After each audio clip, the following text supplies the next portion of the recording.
see what I see. Sure you're good to be here today. Thank you all.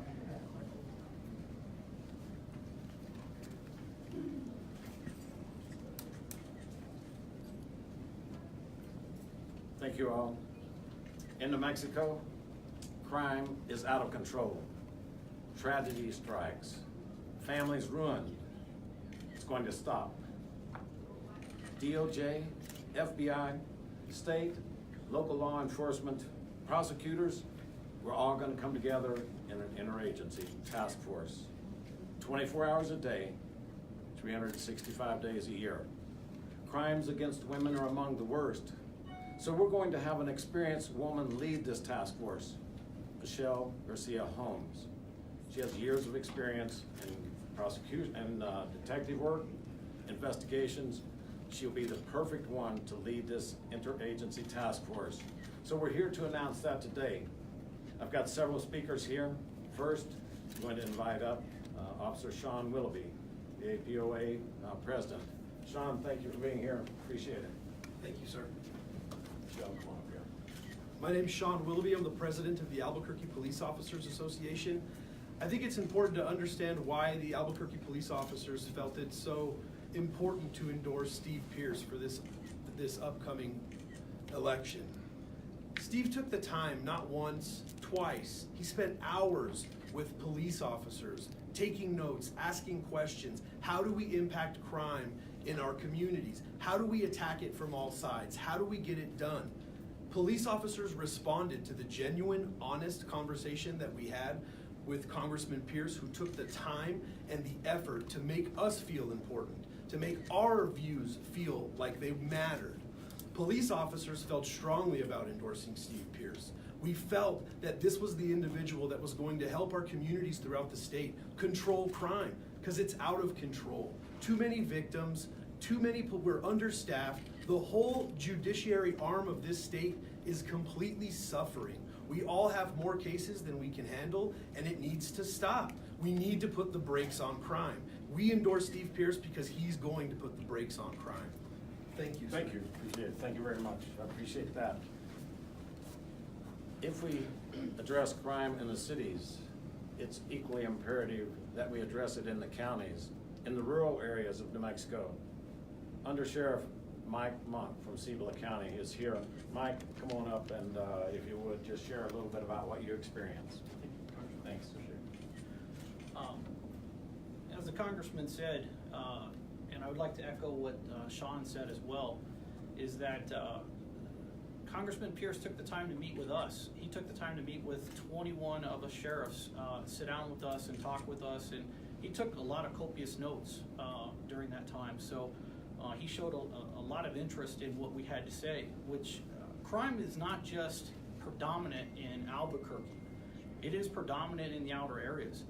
One of the things that we just recently dealt with, and you in the media were advised of and covered the stories in the various media outlets, and that is Aggressive Christian Ministries Training Corps, the compound down in Fence Lake that we took down, a compound and a group that had been around for 30 years, trafficking in children, kidnapping, criminal sexual penetration, criminal sexual contact of minors, preying on children. Recently, we were able to secure a conviction with General Deborah Green, who got 72 years for the first incident, and abuse of a child, neglect of a child, resulting in great bodily harm. A second case that she again got another 18 years.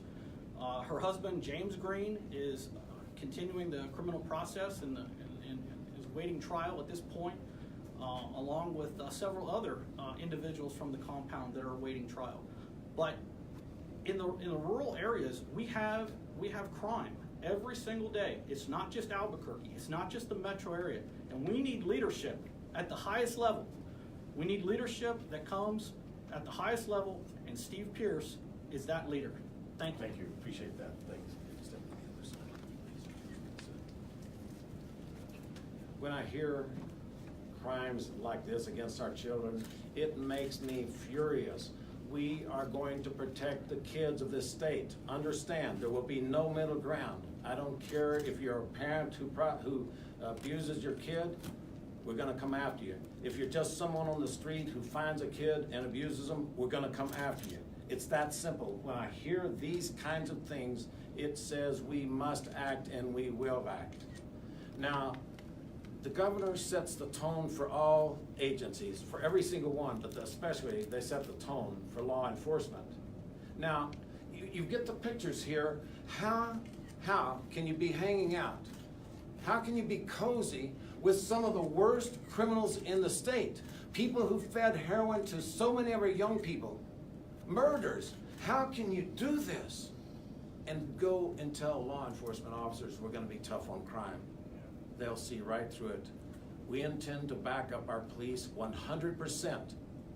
We will not let them be on the front lines alone. Now get no mistake, sometimes police officers make mistakes, and I've had very frank, straightforward discussions with the officers. You make a mistake, you're gonna have to pay a penalty. We expect that you act professionally, but we will not leave you there by yourselves. You can trust me on that count. Next, we've got Michael Hendricks. It's not enough to find the crime, to do the research, to get it all into a package and ready to go to court. You must have an attorney general and DAs who are willing to prosecute. That falls very short sometimes in New Mexico. Michael, if you would come up and share some of your perspectives on prosecuting crime. Yes, sir. Thanks. Thank you all for coming. The fact is that we are in a spiral of criminal insanity. We are spiraling out of control. We have cases like the Taos compound case, where you end up having a district attorney who didn't have the proper resources or the knowledge or experience that he needed in order to do and prosecute that case effectively. We have people taking bloody underwear from 7-year-olds after they're being pimped out by their parents for drugs and asking, should I tag this into evidence? That's not something that's laid at the feet of those specific people. It's laid at the feet of those who should be providing the resources and leadership to those folks. And that starts at the Attorney General's office. The Attorney General is the cavalry for those folks in order to provide the resources that they need, in order that they can do their job effectively and efficiently. And then the Attorney General takes the reins and should be prosecuting these cases. We haven't seen any of that happening. And that's what our commitment is to go after crime with a sledgehammer and knock it out. I appreciate it. Thank you. Thanks. Appreciate that. Thank you. Fran Segota is a former New Mexico State Police Chief and Deputy Department DPS Secretary. He's the one who has a passionate view of the need for agencies to work together. So if you would, Fran, please come up and tell us a little bit about your perspective. Thank you. Appreciate it. Good afternoon. I am Pearce. I'm the former Chief of the New Mexico State Police as well as the Deputy Cabinet Secretary of the Department of Public Safety. As you've heard here today, there are a lot of things that face New Mexico when it comes to crime. It is time for the local, state, and federal agencies to work together to try to solve this problem.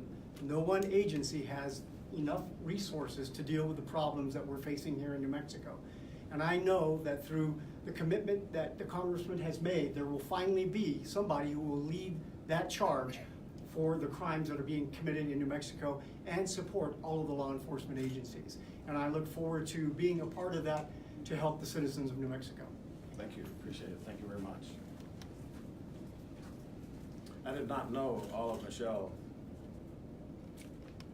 Garcia Holmes's background when we first started in this race.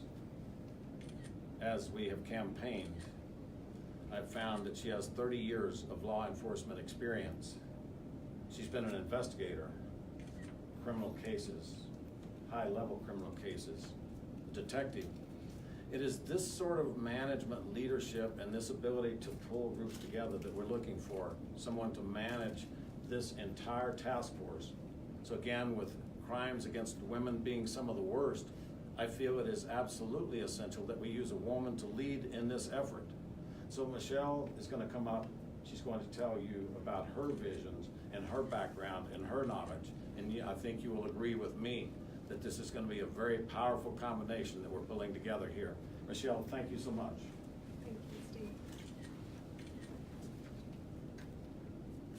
I have 30 years fighting crime. Investigator, detective, I've seen it all. At the age of 23, I became an Albuquerque police officer.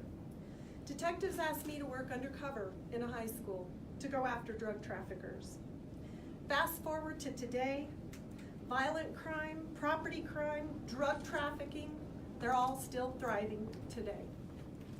We live in a world where little girls can be sold for sex for mom's next fix and be shot in the head by drug traffickers who just didn't like how someone was driving that day. I recall a child abuse investigation at Garfield Middle School. A young girl told her teacher she was going to be taken to Mexico to be sold for sex because her parents needed the money. Seared in my memory, I executed a search warrant in the war zone. We made entry, we secured the scene, and found a toddler clothed in nothing but a soiled diaper. As I picked him up, all I could smell on his hair was the scent, the putrid scent of methamphetamine. This is our state.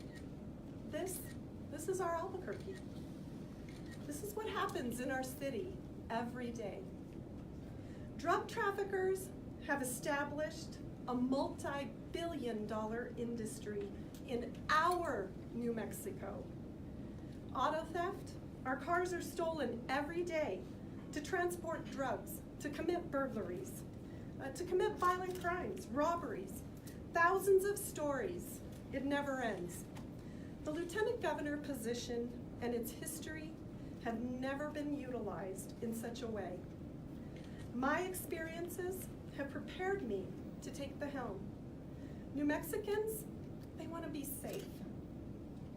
We will send a clear message to those who have no respect for our laws. Their behavior will no longer be tolerated. Their organized criminal business industry and everything that comes with it is over. You will no longer be able to be the industry that destroys our families and poisons our children. Thank you, Steve. Thanks, appreciate that. We've created around you, and I don't know if you got to look inside that door as you came past, but we wanted to look in the feel of a war room. This is what it's going to look like. This area would be very suitable. It's got multiple offices around the entire floor. So I can imagine that DOJ would have one, FBI the next, Bernalillo County Sheriffs, the statewide sheriff's departments. They all are asking to be heard. But we'll have the FBI, we'll have Homeland Security. Every agency will be represented here because that's what it's going to do. If we were successful, if Rudy Giuliani was successful in going into New York City and cleaning up their streets, we can be successful here. We just have to have the commitment from the governor, the follow through from the lieutenant governor, and then we've got the professionalism of people exactly like this, people who work their hearts out trying to protect us, and the system simply doesn't respond, doesn't put people in jail. I hear these hardworking men and women tell me that the criminals beat us back onto the streets. How can we protect people if that's the case? I hear a sense of despondency as they are talking about trying to do their jobs when the entire system seems to be looking the other way. And when top elected officials will take these kinds of pictures and put them on the internet on their sites. How can we do this as a state, and how can we commit to fight crime if that's who we're going to be? You wonder if the federal government will participate. Several years ago, as a congressman, I began to work with different agencies through Central and South America. And throughout our government, they were talking about the aid that we gave to Colombia. Colombia was owned by the cartels. And it was us, the U.S., who sent people there to help them, give them the strong backbone, the logistical support, the intelligence support, the ability to find out who's working where. We're going to do the same thing here. I can guarantee it. We'll fight crime 365 days a year, 24 hours a day. You know, Breaking Bad has been a big entertainment for the country. And when I'm traveling, people say, New Mexico, Breaking Bad. Do you know what that means when you're living it? Do you understand how sad this is, that it's not just a movie for us? This is real life. And we're going to stop the real life tragedies that are occurring. So we're going to operate out of a facility very similar to this. The Lieutenant Governor will have an office here and in the Capitol. I will be a regular visitor here because we are not going to leave our state unprotected any longer. And you wonder, well, what's in it besides crime? Every one of the political candidates from the top of the ballot to the bottom, both parties are talking about economic development. Do you know how much economic development is going to come here with the crime we have now? None. People tell me we don't want our families exposed to the crime that you've got. Albuquerque is the top city in the entire United States for auto theft and robbery. And my opponent represents this area. At one point, she was a Bernalillo County sheriff. And she was a Bernalillo County commissioner, and the Bernalillo County sheriff came in with a request saying, I'm being overwhelmed. My staff is overwhelmed. I need 20 new deputies. They have not increased the number in like a decade. The vote was 3-2 on party lines. My opponent cast a deciding vote that we're not going to give you 20. We're not going to give you 15. We're not going to give you 10. We'll give you 5. That'll solve it all. That is the problem that we're facing today. People in elected offices are not willing to take a stand against the crime, and I'm saying no more. We will accept it no more. Now, making a commitment like this is fairly easy. It is the follow-through that is hard, and that's the reason my management background is so critical. My wife and I took a small company, and no one had come from outside that kind of company before and made it work. And it took us 14 years grinding away every day at it in order to succeed and to thrive and reach higher heights than we thought ever possible. It's the same sort of grit and tenacity that is going to be required here. You can't just say that we're going to fight crime. That's an empty promise. But the follow-through is where it's going to be. And in this war room situation with all of the different agencies here is how it's going to succeed. And we're going to look to retirees, people who have a lifetime and have stepped back and said, I need a little breather. And we're going to ask you to come back onto the playing field. We're going to ask you to help out these people who are on active duty every day fighting the crime and just losing a battle. We're not going to lose the battle any longer. It will be a focus, and it will be a total focus. Our families depend on it. Our children depend on it. So understand, when we make this commitment that we are going to fight crime 24 hours a day, 7 days a week, understand that it is a commitment from the deepest part of my heart. I have heard the stories. I've listened. And when they make the comments about that I make notes, I do. I take my computer in. I have over 600 pages of notes that I've made listening to people talk about the problems of this state. But a lot of those came listening to our law enforcement officers, the first responders, talking about the lack of support that they have gotten every year, both parties. It's time to bring it to a stop. This task force is going to be the answer, and it will be prosecuted with total commitment to make it work. So understand, if you're here in New Mexico, if you're a criminal thinking that this is an easy way for you to come, and I hear that from our law enforcement officers, that New Mexico is a pretty easy place to be a criminal, know that it's not going to be true any longer. You will not do the things to our families and to our children ever again. We're going to put the brakes on crime. That's my commitment. God bless you. Thank you.